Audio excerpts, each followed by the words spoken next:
open raise, now you're risking 300 big blind in 100 hands to win 150 big blinds.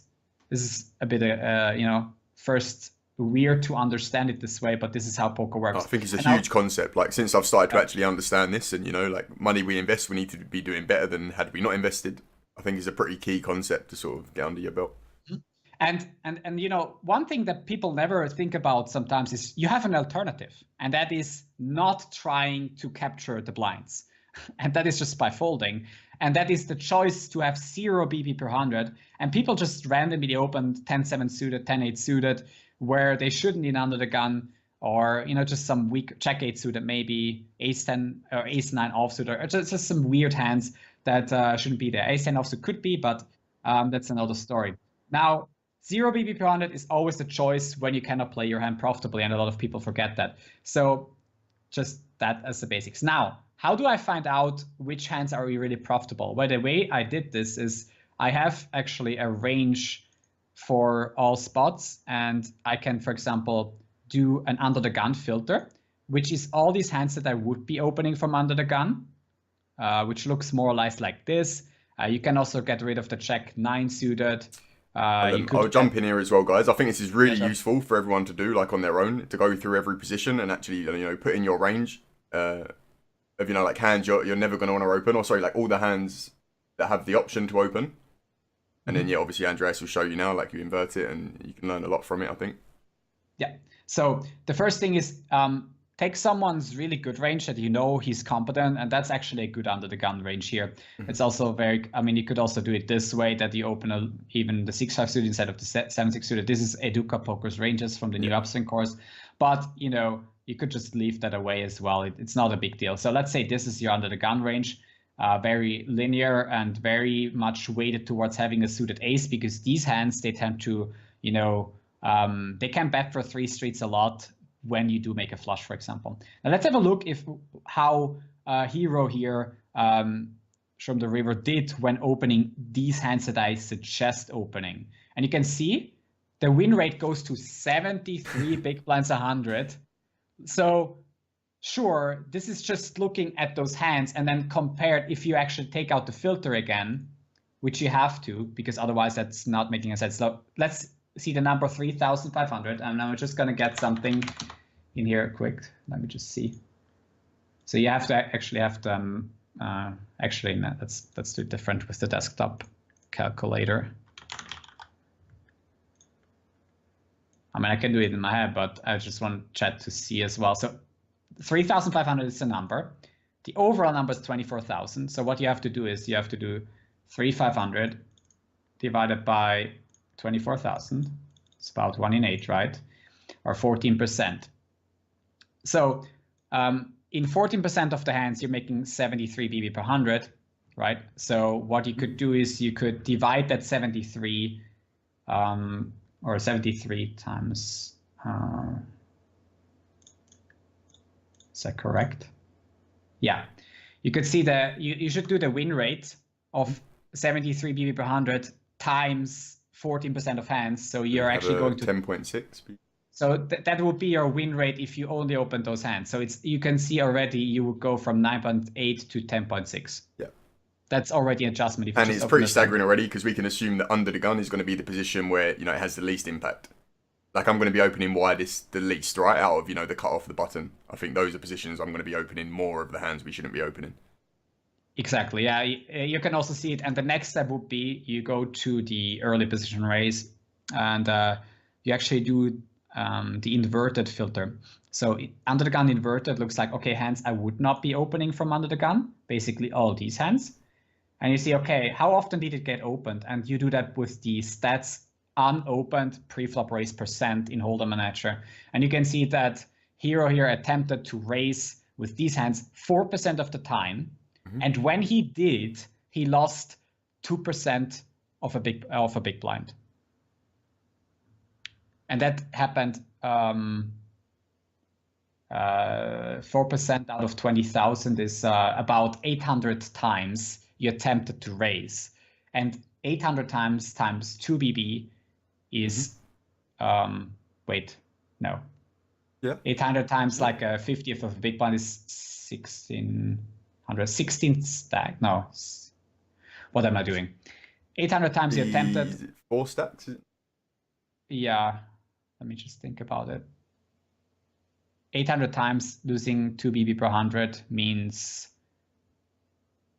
8 stacks, right? Isn't it? Minus EV of 8 stacks, I believe. Yeah, if I did the math right at the moment, I hope I did. But you can already see this number looks really small, minus 2 BB, but it's actually quite essential. But like we said as well, like we can expect this to worsen, right, as we move around the table. And there's going to be more hands, you know, that can potentially worm their way into an opening range that shouldn't be there. Mm-hmm. And, you know, like you can always choose 0 BB per 100. Like also, you can say that, and we discussed this yesterday on our Skype call, and it is, why would you waste so much energy to play all these hands trying to capture some of the blinds, and you actually have proof. Yep. You have your database of 150,000 hands, and it is legitimate, you know, almost big sample proof that you cannot do it. Like 150,000 hands tell you can't do it at the moment. Maybe you can in the future if you're getting better, blah, blah, blah. Mm-hmm. But at the moment you can't. I think rake is a big part to it as well. I think a lot of these hands that are like slightly losing at higher stakes with lesser rake, you know, could be marginal winners. And exactly, like the 5% rake, when you look at the 150 BB per 100 that you can capture, is basically 7 BB per 100, 8 BB per 100, or maybe even slightly more. In PLO, it's even worse, but you can actually only capture 140 BB per 100 instead of 150 BB per 100 if the game was rake free. So, you know, you have to be even a bit more careful with preflop. So in the end, really try to ask yourself the question, why would you waste so much energy if you have A, proof, and B, you could just move on playing Zoom poker. It's the time and the hourly as well, right? Yeah. You know, this is taking away like 20% of your hands per hour, which, you know, could be profitable hands that you're actually making money with. And, you know, it's like a knock-on effect, right? Yeah, exactly. Adding like 4% of hands that you shouldn't be opening just costs you 4% of time in the under the gun position alone. So you waste 4% of time. And there's more subtle implications as well of like, you know, playing weaker ranges post-flop is going to be harder to play. You're going to get yourself in more difficult situations where you got like bluff catch lighter and, you know, exactly. make some marginal bluffs. You might not actually know your range really perfectly or what hands to bluff, especially when you add like some bottom range hands in. Then you're always like talking yourself into, oh, I'm at the bottom of my range, blah. And if you just open the same range all the time. That's a very good point. That's something I hadn't considered as well. Mm-hmm. Like it becomes very easy to plan your strategy as a whole, right? When you know what your ranges are in any given spot. Yes. Yeah. Then you always know, okay, this is my range and this is going to be my bluff. So you actually know exactly what you're doing. So obviously, after doing that, you would do the same thing for the next positions. And we're doing that together. Let's have a look at positional filters. You're going to the MP first in. We're looking, okay. Now the win rate is here 13 BB per 100. This excludes the scenario where under the gun opens and we 3-bet or cold call, okay? So theoretically, our win rate here should be already a little bit higher. I don't actually remember. What was it before? Without that I think it was around this. I think it was around 10, wasn't it? 10, 11? 10, 11. Now it's 13 in the unopened spot. And the next point is you go to analytics range and then you do the MP filter. And the MP filter looks like this. Might also be more on the loser side. I mean, yeah, you can even do. Mine's pretty much this. I open a few King X, like King 8. King 8 suited could. Yeah. I would actually also, this cannot make a straight, and it's a bit debatable. But let's have a look at how you're doing with this. Again, this is this time 62 BB per 100. The range that I have here, I think is it 18%? So if you do 62 divided by 5-ish, you get to almost the same number. So you cannot actually see it just from the profitable hands, because obviously this number goes down a lot if you go times 5, right? Because the folding hands are 0 BB per 100, and together with 62, then it will be more or less about the same. But let's have a look at actually the MP inverted, which is more interesting. That's going to be this range, the opposite, of course. Let's have a look at how the filter works. And again, we attempted to raise only 1.5% of the time. This time, actually, we won. We won just slightly, but it's very little. It's 0.28. Yeah. And it's again the energy factor, like, does it really matter? And the question is, well, maybe we should have just taken the king 8 suited, or like the very best hands. Yeah, but definitely the king 8 suited is the best hand, and then maybe maybe the 7-5 suited or the queen 8 suited could be in there. And then maybe if we exclude them, yeah, the number already goes down to 0. See, I excluded like 2 hands. Now your steal attempt was 1. And they were like, you can also see, okay, which hands were they? And it's basically queen 10 off, king 10 off, and all these hands. And I think it's just so hard to play then with these marginal hands from MP. So, like, these are not situations where you actually tried hard. You know, you tried 4% of the time from under the gun. You tried 1% from MP. And now from the cutoff, which this is what we spoke about yesterday as well. I think they're my 2 positions where my ranges are most rigid. Like, maybe there's a few hands I add, but I think the cutoff and the button is where I go astray a little bit. Yeah, it actually is planned to go on YouTube this way, so you can also watch it later on there. And we cut it together a little bit probably. So under here, the frequency of opening, what did I do here now? Let me just check again. Okay. So apparently you opened the cutoff with the suggested range 86% of the time, and you had also again a decent win rate. By the way, okay, we can do that later. That would be confusing, I think. Let's do the inverted range right away. So just to see that picture. Again, here the cutoff range, you can divide that by 4 because the cutoff range is more or less 25 to 30%. So that would be 18 big blinds per 100, more or less, and it could be slightly higher. Let's do the MP inverted. What are your thoughts on king 2 through king 5 suited? Are you opening those? I noticed they was in the Educa ranges, but upswing their like frequency opens. Say that again. So king 2 through king 5 suited in the cutoff. Are you opening that at 100%? Yeah. Just cutoff inverted. I think I did the wrong range. I think so. Yeah. So no, you can actually just exclude them as well. You don't have to. Like, I would definitely raise all the higher king 4 suited and above, and the weakest you can still fold, because it's always a raise fold when the button 3 bets, and I would make it very dependent on the button. And I think this looks fine as inverted. And so these hands I wouldn't suggest opening. And again, you can see you had tried 3.5% here. And it was when you did 10,000 spots, by the way. So 3% is about 300 times. Times half of this, that's 200. 100 and 1.5 big blinds, right? Or no? No. 1.5 stacks. That's what it should be. Yeah. The 0.47. So it also, again, energy, it's the same reasons why you shouldn't do this. And then in the end, you're going to look at, so this is also only 3.5%. And then I think from the button, we can see a clear tendency of trying even harder. And you can also check that with your own database. I would highly recommend you do that. Let's do button inverted right away. And then do the button first in. And see what happens.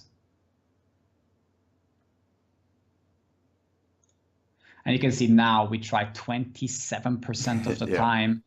It's a lot, and we're losing like a decent loss as well. Yeah, this is not a small loss. It just looks like it, but 0.87 over quite a lot of situations. Yeah, because it's the frequency which is happening, right? Like it's. Yeah, it's just happening with a much higher. Yeah, it's 27% of the time we tried.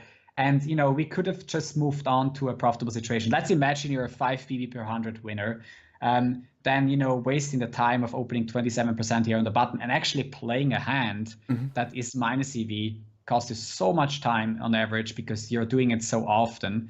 And then, you could just move on to the next hand, which might be aces. And then you might get even more so playing Zoom, where you can get in like 3 extra hands in the time it takes you to play that hand out.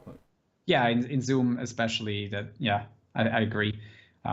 Also, when you're mass tabling non-Zoom, it's the same thing. I wouldn't, worry about those weaker hands. Now, the next spot that's very interesting in the database is you actually want to look at situations, and that's actually the whether you play a 3-bet pot or a single raise pot. And where I start with is I want to know a heads-up pot being here in position. These are the most common spots in this game, and you always want to look at them. And the point here is that when you're opening EP, MP, cutoff, and button, this spot comes up, as I said, a lot, 5,800 times. You're going to play against one of the blinds heads up.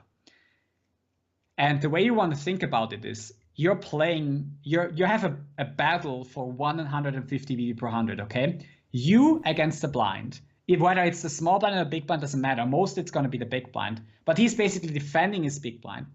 If he didn't defend, you would be winning 150 BB per 100.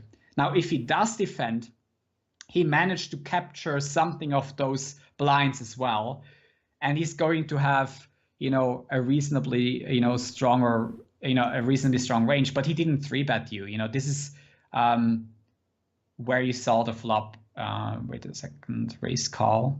Well, it also includes where you raise call before the flop, so it reduces the amount a little bit. But the amount that you would be winning here should be definitely higher than 40. Why? Because you should at least, you have position. So from the 140 big blinds per 100, let's minus rake, you should at least win 70 BB per 100 here in this situation. At least half of what you're fighting for against the blind in a single raise pot. So this number should be 70 or above at overall. Sure, there's a lot of variance. As you can see, MP has minus 68 in these situations, and then button 86. So the swings will be high. However, the larger your database gets, the more accurate and the closer this number should be for 70 and above. Let's see what chat says. Just real quick. Hello, interesting, good luck in analysis. Hey, Tommy Matthews. Hopefully this will be also new to you. I saw that already. And B Phil was also saying, oh, hello, how's it going? And so I hope you guys can see how this gets constructed. Now, quiz question for the chat, and I'm going to wait for the answer. What does happen, or what do you expect to win in the 3-bet pot as the caller? So we call a 3-bet in position, and I'm not going to run it yet, but I want to ask chat. Is this having opened the pot, or just overall calling 3-bets in position? How big do you open? Again, 2.3? Now I'm opening 3x under the gun and MP, and then 2.3 in the cutoff, 2.1 on the button.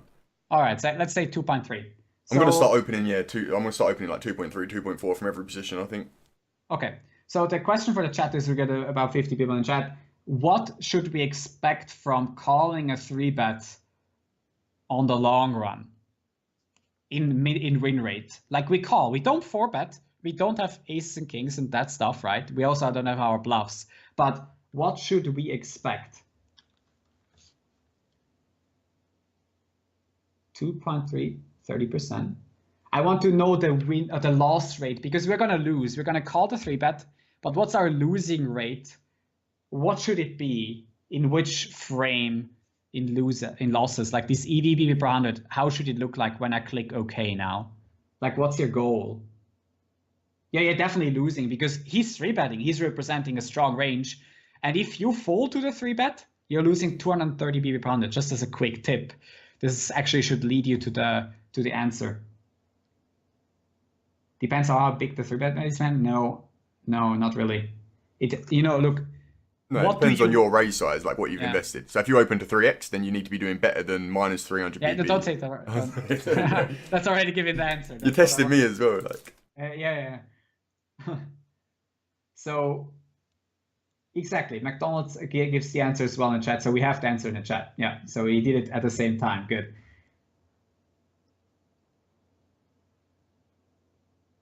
Yeah, but I was more asked 2.3 BB plus. You cannot see that. What you can see is your loss rate. Like you want to lose less than so it's less than 230 big blinds per 100. Yeah. It's kind of like when you open. Say you open to 3 big blinds for simplicity, right? You open to 3 big blinds, and you get 3-bet. If you was to fold every single hand, once you face that 3-bet, you're losing at 300 big blinds per 100 hands.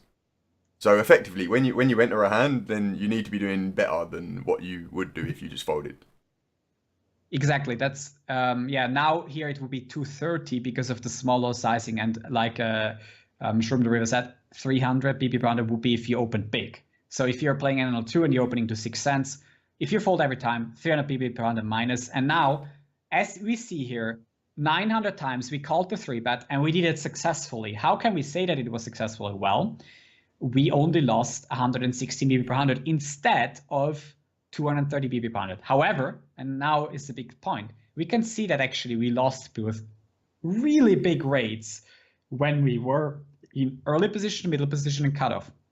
And maybe you have in your database the exact same picture that, you know, I can see here. Well, the reason, the way I want to explain this is when we're on the button, people will actually bluff 3-bet. Okay, they will perceive us as opening a wide range, and therefore 3-bet hands like ace-10 offsuit, ace-jack offsuit, king-queen offsuit way more often. Also mergy like 6s, 7s, 8s. They won't do that when we're opening in the cutoff, in the MP and EP. When we're in these positions, they will 3-bet with such strong hands that, you know, a lot of the times we should actually be folding to their 3-bet. And also you can see that we're folding 50%, 47, 45 to 3-bets. No, wait. No, here we obviously don't have that number. We should have it in the don't call 3-bet. So we're actually going back and getting rid of the filter. And we're seeing that we're folding on the button a lot to 3-bets, but when we're in early, we're actually only folding 45. And I would actually suggest here folding a bit more. Yeah, for sure. And this is something we talked about yesterday as well. It was running this exact same filter that kind of opened my eyes up a little bit. And I was defending, you know, king 10 suited, queen 10 suited, like hands like that under the gun versus, like MP 3-bets and that. And it's just never winning, you know. Or it's just losing a lot, as you can see. But we're here just in position. So we are talking about big blind and small blind 3-bets that we're facing. And when we have a hand like king 10 suited, it is still going to be... versus the blinds, I'm calling for sure. Yeah. Right. Especially if it's not too big. But like once it gets like 4, 5x-ish, then even king 10 suited, I would then just call king queen suited, maybe king jack suited, but like ditch the queen 10, king 10 suited. But because... You know, the thing about any hand that has a 10 and a jack, you're actually behind the bluffs, because ace-jack offsuit, I think, is one of the favorite bluffs of a lot of people. And when you have that, especially when you're out of position and have 10-jack suited, queen 10 suited, queen-jack suited, the problem is that you're actually behind the bluffs in absolute strength. So when you do hit the top pair, you're actually even losing versus their bluffs. So that is not so cool for you. Actually, you want to dominate their bluffs, have strong hands in their bluffs. So that is not true for 10-jack suited a lot of times when out of position. But this is in position. And to again see the picture, we're not doing great when calling in position against a blind raise when we were EP, MP, or cutoff, because they 3-bet tight against these positions. But when we're in the button, there's a huge gap here. Sure, it's going to be variance, but you can also see that the number of cases here, we called a lot more cases because we're also opening much more frequently. So this case will be happening more often. But I think that, you know, even though there's a variance, this gap is too big to ignore. And we should be aware that, you know, when we open 3x, we should be calling and then losing less than 3 big blinds per 100 here, right? So let's have a look what happened when we call out of position. Yeah, that's the point, Imbajimba. Like, it is taken into consideration because your lines are, you know, you open fold, open call, or open raise. And open folding loses at 300 big blinds per 100. Or, you know, wherever you open. If you open 2.3, you're losing at 230 BB per 100. So from the point of action, it's 0 BB, but it's not 0 BB because you've already invested 3 BBs into the pot, right? But that's what we're looking at. When you open, you're faced with 3 decisions, and obviously you're picking the highest EV line, right? If you was to fold every time, you're losing at 300 BB per 100 in that spot. So obviously you can assess whether a decision is more or less profitable by if it, you know, loses less than that. Yeah, but the numbers in Hold'em Manager, you know, are really organized that way that, you know, sure, from the point of making the decision of folding or continuing, it's always 0 BB if you fold. But the result in Hold'em Manager is still going to be you lost the investment already. So yeah, you need to ask yourself, okay, is it actually, you know, going to cost me additional money to call the 3-bet? So I forgot the term. You'll probably know, Andreas, but like it's a Is it like zero sum or something like minus 300 BB in this spot equates to zero. So when you're saying like the fold-in is zero, that is minus 300 BB. That is your zero if you open to 3x.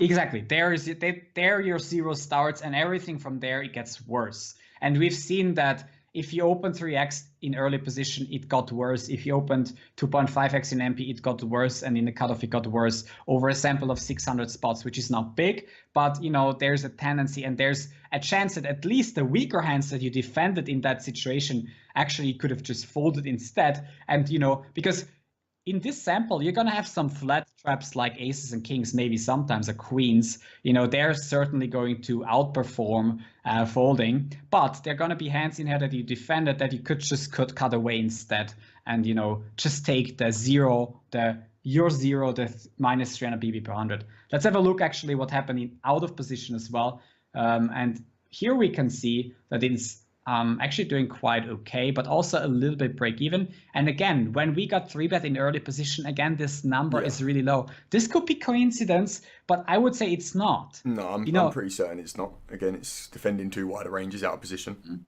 Yeah. We also can see that, the EV per 100 and the money lost here. When you get 3-bet in early position, you should respect the 3-bets more often. You should not raise call too many hands. For example, here I can see the pocket threes. Sure, like this is total coincidence. This dude is bluff 3-bet. Especially sizing as well. Look, he makes it nearly 4x in position, and we're still defending. Like.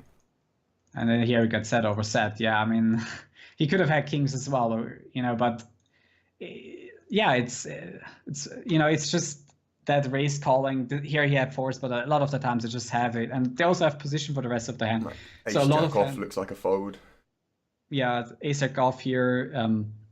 Queen 10 suited could be a fold. I don't know how much he big. Look, I mean, again, sizing's huge, right? If he makes it like 70 cents here, 75, we can call like versus a 3x or larger. I think we need to just be folding.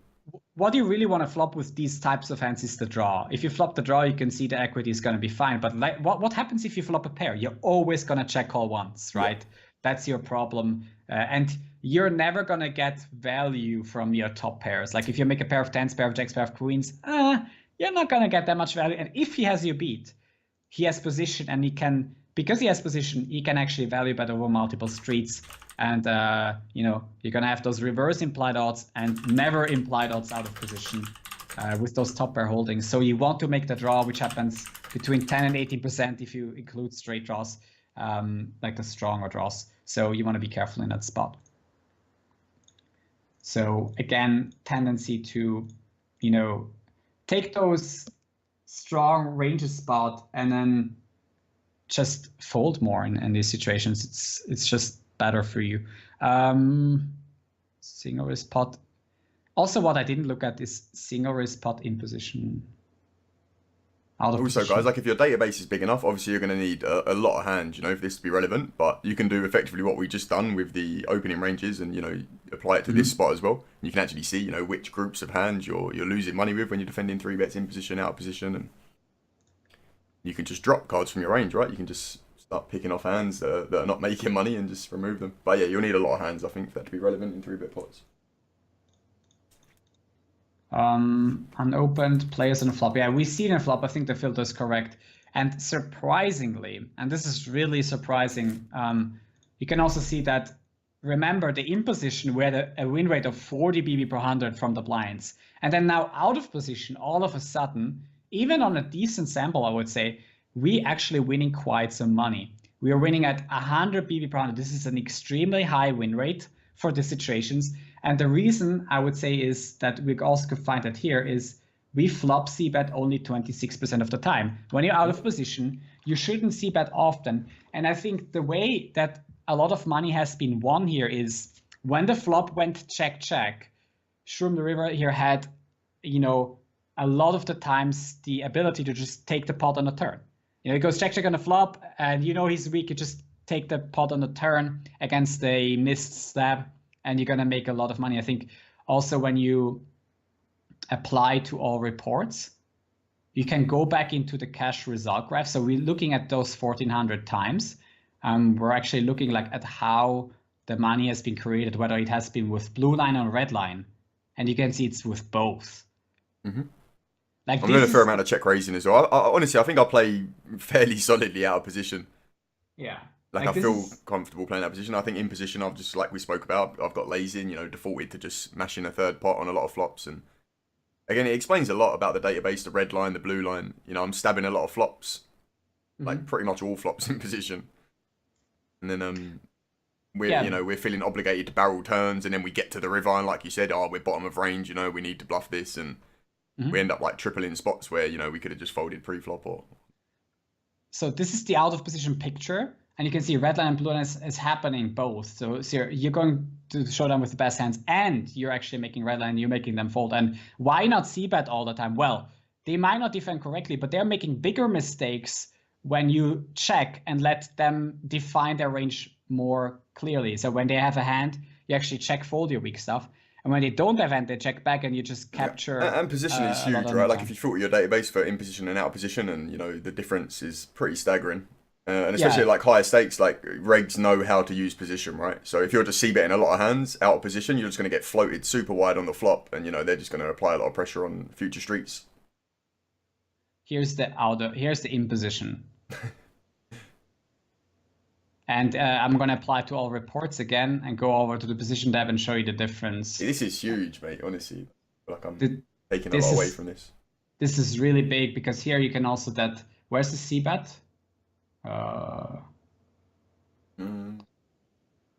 flop c-bet in position. Oh Why yeah, don't we have that?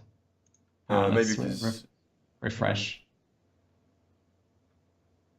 what's the So filter? here pre-flop actions and call 3-bet. Oh Maybe I no. don't know, the filter's in position. Yeah, it was the wrong filter. Single raise pot in position. Yo, Lovas. I don't know Yeah. what the deal is with that, bro. Potentially, we can hook you guys up with some of the filters we used in the video at the end of the stream. I'll talk to Andreas. Yeah, you can also just create them yourself. Yeah, like again, there's sort of stuff you should really do for yourself because they're going to be specific to your opening ranges, right? And yeah, you can create them over these tabs, and I might make some videos in the future about that on YouTube. So here we can see 81% of the time it was c-bet in position, yeah, and when we go like, how does that? Second. this is something that I'll just highlight now. I have been changing over the last sort of month, so to speak. Mm-hmm. Checking back a lot more flops in position, and experimenting with different sizings, and not just mashing a third pot on every flop. Why is it like that? Called 3-bet. This was actually the wrong filter here. Oh, yeah, yeah, no wonder I'm losing that much. Yeah, that's in position when there was no 3-bet happening is going to be better. That's It's going to be when that graph first because came up, I was thinking, wow, it, like this is it, eye-opening. yeah, it excludes the 3-bet, but it's also obviously quite nice overall. But when you do have 3-bets, then obviously then it gets much different. Yeah. But you can see that even out of position in the single raise pots, which is something to look out for. You did quite well overall. So that is another point to watch out for. Like, what do we have? So you can also do a cold call filter, which is also always interesting. I think I'm losing from every position but the button. This is the wrong tab. Let's do that. Let's actually run the apply to all reports. See your cold call game. You can. I would always click first also in the cache results graph. See, okay, what happens if you cold call? That also includes the big blind. Mm-hmm. So maybe we should do that. Positional filters.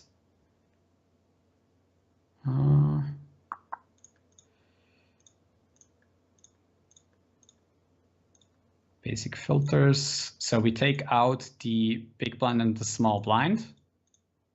Actually, the early position also, because we don't have a cold calling there anyway.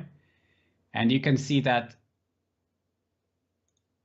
outside the blinds cold calling, I would always differentiate because the big blind defending is not like cold calling, right? No. You want to find out, okay, what happens if I cold call in the cutoff button MP, and am I doing that successfully? And you can see your EV is doing actually pretty okay. Mm-hmm. But, you're again, it's probably a spot though where I could, elect to remove some of the hands and probably do a good bit better. I mean, it's not that bad overall. You can see in the MP, which is quite common, that people actually have loss rates in MP and then they have good rates in cut-off button. Why? This stems as well from the upswing ranges. I think defending like fives and stuff, MP versus under the gun's just not going to do very well. Maybe it's less bad at these stakes where you're going to get squeezed and raised a lot less, but certainly at higher stakes, if you're floating like fives and. But in MP in general, whether it's pot limit Omaha or no limit hold'em, it's always the same thing. When you're flatting in MP, the range should be calibrated in a way that's very, it should be very narrow, because you can only do it with very few hands, because if you include too many hands, the squeezing can happen from people in position, and then you always have to fold. You should definitely not cold call a guy who opens, very many hands and folds to 3-bets a lot, because imagine a guy folds to 3-bet 65% of the time. You're flatting, and now everyone else sees it. Oh, this guy folds a ton. Yeah, you're capped as fucking they can just apply a lot of pressure. You're not going to be the guy who defends against the squeeze, actually almost never. You're always going to fold to the squeeze. But the initial raiser dude, that guy has to defend. So don't cold call people who fold a lot to 3-bets. 3-bet them yourself. That's basically the lesson learned. If you see a guy folding to 3-bets a lot, just 3-bet him yourself. Don't cold call him. He folds to 3-bets a lot. Why would he cold call him? Only few hands, do really well maybe in a cold call. That can be ace queen offsuit, or maybe ace jack suited, ace 10 suited, 10 jack suited, these hands in position. But what McDonald says in chat is what I've been pretty much doing, like trying my best not to have a cold calling range in M middle position or the cutoff. It should be super narrow. Yeah, and again, like when conditions are right, like when you got some, like if you got a wow in the big blinds and the table looks fairly passive, then you can float all your pairs, or you call all your pairs. You know what I mean? Because you can expect to have the implied odds. And my best man asked, how do you play your suited connectors? And fold. The answer is fold. Like 3-bet or fold. Take the 3-bet or fold approach. Really try to incorporate that into your game. It doesn't make sense to cold call an MP. Yeah, like if the guy opens wide and folds a lot to 3-bets, then you just 3-bet it, and if he's opening tight and he's not folding a lot, you just fold. Like. I mean, don't get me wrong, the suited connectors in the Broadway range, I wouldn't even sometimes call them suited connectors anymore, like the Queen 10, King 10 suited. They can be sometimes okay as a 3-bet or as a fold, but also as a call. Like 10 Jack suited and King Jack suited, they might be really performing super well as a call, because they're going to dominate some of the hands that the big blind overcalls with. For example, if you flat King Jack suited and the board comes 10-9, 3 with your suit, then you have a flush on a gutshot, and then there's a high chance that the big blind has a weaker flush draw, and you can just potentially stack him. The same goes for your suited aces, but those also should be 3-bet quite a lot, except for the ace 10 suited, ace jack suited, potentially there's a lot in chat about this. This seems to be a topic of discussion. But they're both viable strategies, my best man. Like no. One thing worth noting as well is that most of the guys that are having the most success at higher stakes don't have a flatting range in the MP and cutoff, and I think that's usually a good indicator for us at the lower stakes, of like where the game's heading. Let me just quickly see that. But there's a lot of reasons as well, like especially at lower stakes, why you're better off 3-betting and not having a flatting range. Like rake is one of them. When obviously if you 3-bet and win the pot pre-flop, you don't pay rake. A lot of hands that might be profitable flats at like higher stakes with a lower rake environment will actually become losing. I mean, this is, for example, the Duca Poker range here, where and sizing is huge as well, right? You can flat a lot more versus a 2x than you can versus a larger open. If somebody opens to 3x, you pretty much shouldn't have a flatting range MP. Exactly. Versus well, you can construct it more or less like that. Like it's pretty narrow, right? That's like what? Yeah, ace jack suited, 8% suited, as I told, and jack 10 suited, queen jack suited, and then those middle pairs, you don't 3-bet 8s through jacks to make your cold calling range quite strong. And you're gonna hit a lot of boards still with these hands, because you're gonna hit every ace XX, queen XX, jack XX, and 10 XX. King XX you're super weak on. See, like even this though, versus better opponents, right? When you flat from MP, you become very easy to play against here, right? Like you have a very narrow range, you don't connect with a lot of boards. Like. Yeah, you should definitely do some mixing with some other hands. But you're gonna miss the king high board a lot here with this flooding range. So if the board comes king XX, you're basically almost lost. Your top of your range is pocket jacks. Yeah. That's what I mean. So any dry board, if the board comes like 2 to ace, like we're not. Not doing Like, great. 2-2 king, a queen high board's really like the only board yeah, we can. I mean, it has to be king 6 deuce or something. If it's like king 9 deuce, you still have to pocket nines that you Yeah. can defend against overbets. And then also you 3-bet polarized. You don't have to do the suited connector thing down here. You can just take the 4th here. But yeah, that's going to be a viable strategy. So that's something. And then the call filter. So all in all, that's like, yeah, it's really important about the MP, and you should be very profitable in cutoff button. By the way, I have to eat some, so I'm gonna have to find some more spots to have a look at and wrap it up. Texture, you can do stakes, you can do stack sizes, which is really also great. You can see, okay, what does happen if I play deep stack? Imba Jimba. I'll just counter that as well though, bro, because I think the vast majority of like crushers at the higher stakes, you know, OTB, Linus, like don't have a flatting range MP versus under the gun or cutoff versus MP. Like if you look at their database, like I've got friends that have got like quite a lot of hands compiled on them, and they literally have like a 0% old calling range, like MP versus under the gun. It was less than 1%. And that's like, you know, that's a good 80-90% of the top guys playing the highest stakes all share that trait. So I think there's probably some it's just to simplify it, you know. A lot of things that I haven't mentioned here is like around simplifying a strategy. For example, if like flatting a well mixed balance range with in the MP position there, where you get some fraction of all hands, even stronger hands in there, is just too complex for a human being to do. So you can just simplify it and say, okay, I don't flat at all, and just leave it away and just make it a 3-bet or fold. Yeah, I just want to get these things. It's not like a black or white thing, my best man. Like they're both viable strategies, and like maybe you have more success, you know, flattening parts of your and having a flatting range. Same in a small blind, right? Like you can flatten a small blind. At micro stakes, you can have a limping range in a small blind and still be profitable. Absolutely. I mean, but like most people don't, because it's a simpler strategy to have a raise or folding range, right? Or 3-bet fold from the small blind. You can have a flatting range and a 3-bet range from the small blind, and you know do equally well with both of them. But yeah. Exactly. I mean, it's just an adjustment to how the people are playing on high stakes. That's agreed. But also, even on lower stakes, the reason why you have a flatting range is because not that many hands are profitable to 3-bet because the under the gun range is so tight. And you also want to actually include weaker ranges from the blinds because the blinds are fish. So you can flat much wider in general in every position when there's fish involved, and you want to play many more hands then. So you can see here the deep stack. I want to move on to also the deep stack situation where you can see that the win rate changes quite a bit. And apparently when you're deep stacked, which is effective stacks being 120 big blind and more, you actually move on from 0.5 to 3.4 BB per 100. And the reason for that is rake. Rake is much less when you're deep stacked. At some point, you're going to reach the rake cap. Maybe not on NL10, but on NL25, NL50, what will happen is that you should be comfortable playing deep stack, because if you are, you're going to overcome the rake cap and you're going to have a pretty large pot of the entire pot that is actually totally unraked, and that means you're going to get the win rate for yourself instead of just also for the site. So that's something.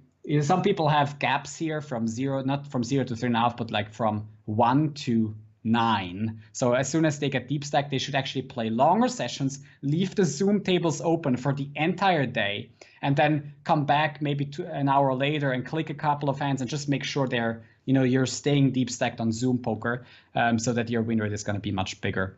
That is something else that is in the database. Now, what I suggest is really, to sum it up, is to really look at the inverted hands that you're opening with and whether you're doing that profitably, and then play 100,000 hands and not do that.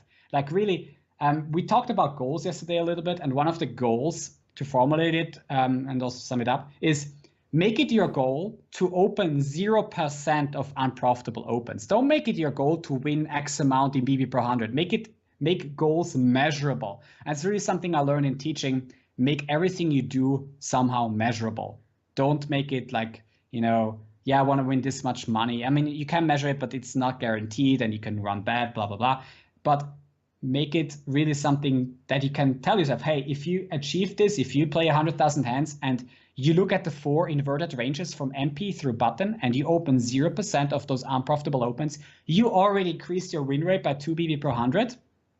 And that's something measurable, and it's something that helped your game actively. You want to improve visibly in your database, and that's how you start. And then when you have done that, you can move on to, you know, maybe a little bit more advanced topics. For example, positional filters. What I would have done next is big blind versus button steal.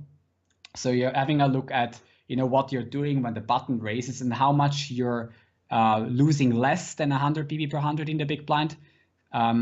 This number can go down quite a bit. I think it, you know, I think 40 BB is not too bad, but I think it can go even lower, because here you can still 3-bet and you can defend, and the button has a wide range. So also, I want to mention that here, basically minus 40 BB per 100 is instead of minus 100, but you also have the small blinds. So you're fighting for 150 BB per 100, and you're still losing at minus 40. So you let the in-position player capture quite a lot. And remember, in position, when we had the same scenario, we only won at 40 BB per 100. So these two positions, the high frequent spots, big blind versus button and button versus big blind, you have to work on this again and again and again, because it's the bread and butter of no limit hold'em, especially.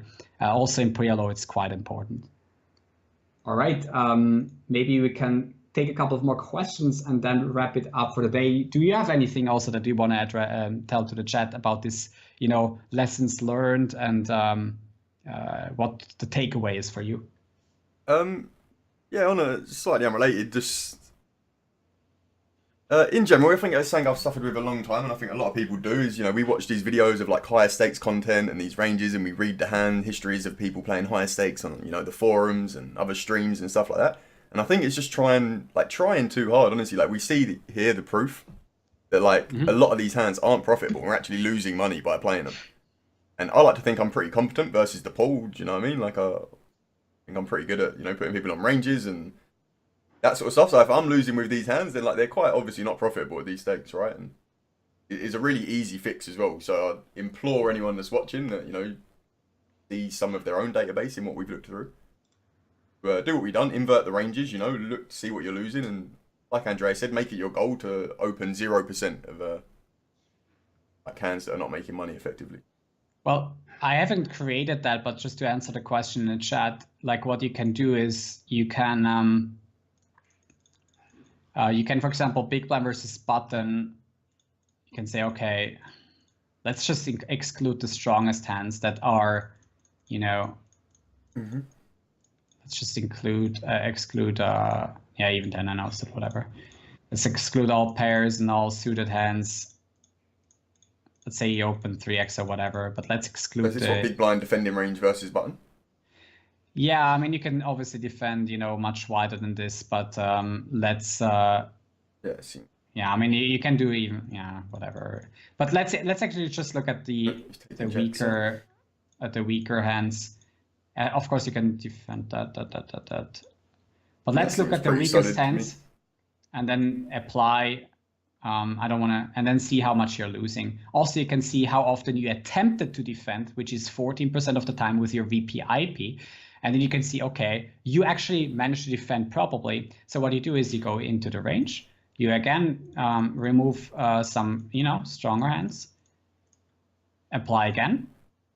We're at minus 90 BB per 100. So okay, we defended that properly. Let's include any ace, even some more suited stuff. Okay, so apparently maybe at some point we don't attempt to defend anymore. You can see the VP-IP goes down quite a bit. I think there's a lot of the offsuit combo. Like, I defend a lot of those offsuit combos, like King 6, King 7, Queen 7, or stuff like that. I reckon they're ultimately the hands that will probably take it over the threshold, where we could remove some of those hands and probably make more. The point to take away, guys, as well, like this sort of like process can be applied to, you know, any spot. So 4-bet pots, you know, like when you 3-bet and get 4-bet. If your regular 3-bet size is like 8 or 9 BB, then you expect to be losing at 800 BB per 100, and you know, you can go through and do the same thing and see like tighten up a bit and eventually lose less. Yeah. So yeah, this is basically what you can do. You can just determine like the range that you would never defend. Yeah, you know, you can make it even tighter than that. I mean, if I had to pull up a range, big blind defend versus one raiser. Yeah, what are we talking about here? Aperture? Is this still in regards to the like only having a 3-betting strategy MP? I mean, I don't want to get into it too much, but again, like it's more it's more practical at lower stakes.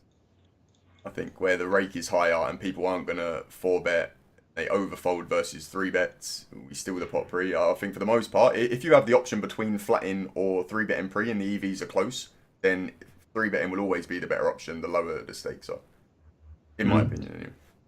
So for example, here you attempted to defend 3% of all these hands here.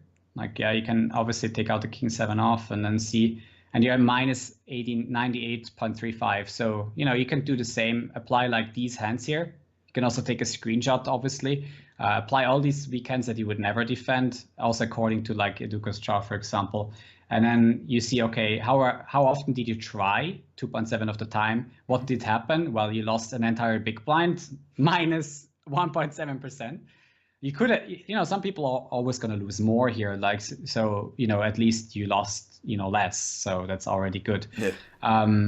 But yeah, this is how you work on big blind versus button, basically. Okay. So last question to wrap it up. So then I'm going to have to go for lunch break. Yep. Acid as well, like, can open ace 10 off. On higher stakes, they do it. I don't know if that's in reference to me saying that, you know, higher stakes players don't have a flatting range for the most part in MP and Carve. But, I mean, if so, then, again, like, the reason we don't open those hands at lower stakes for the most part is rake, right? Because they're not profitable with rake. As you move up, they do slowly shift into being profitable hands to play, to open.